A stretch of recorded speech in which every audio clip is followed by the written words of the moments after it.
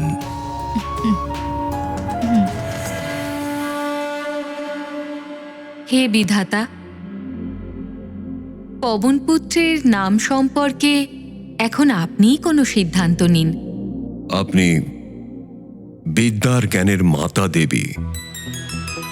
আপনি সকল ভুবনে শারদা, বেদ মাতা, আর জানি না কত নামে আপনি বিখ্যাত। পবনপুত্রের নাম আপনার চেয়ে আর সুন্দর সিদ্ধান্ত কে নিতে পারবে? অর্থাৎ এখন এই সিদ্ধান্ত আমাদের দেবীদের নিতে হবে।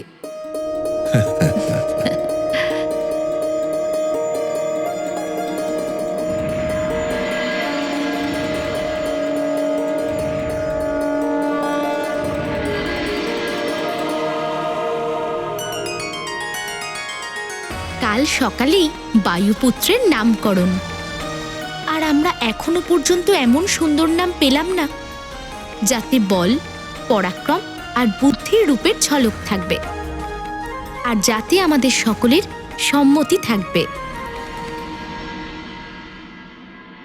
আর এখন তো নামকরণের প্রস্তুতিও আরম্ভ হয়ে গেছে।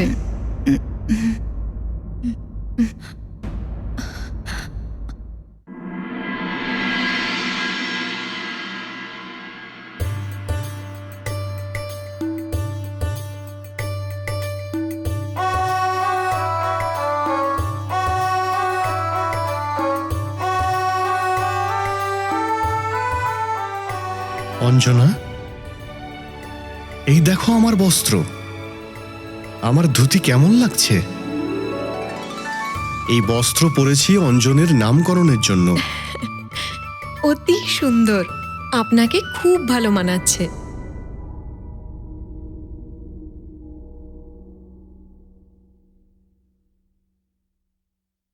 হে শিব শম্ভু, হে শিব শম্ভু,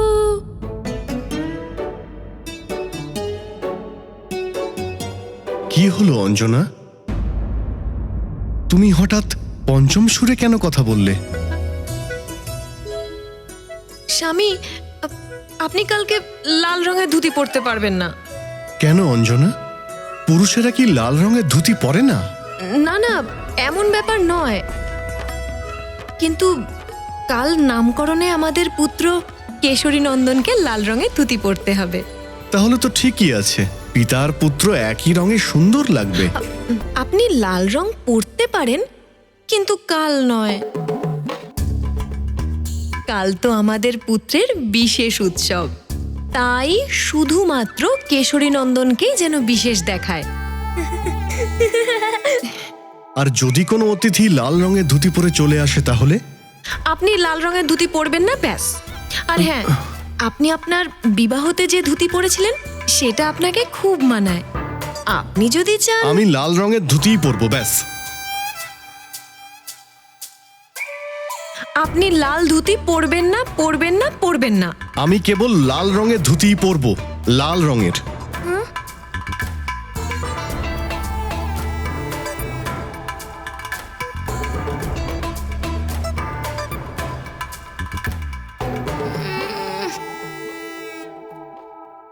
কিন্তু লাল ধুতি তো কেশরী নন্দন পরবে, তাই না? তাহলে কি আমি পরতে পারি না? না, কাল ওর বিশেষ উৎসব আছে।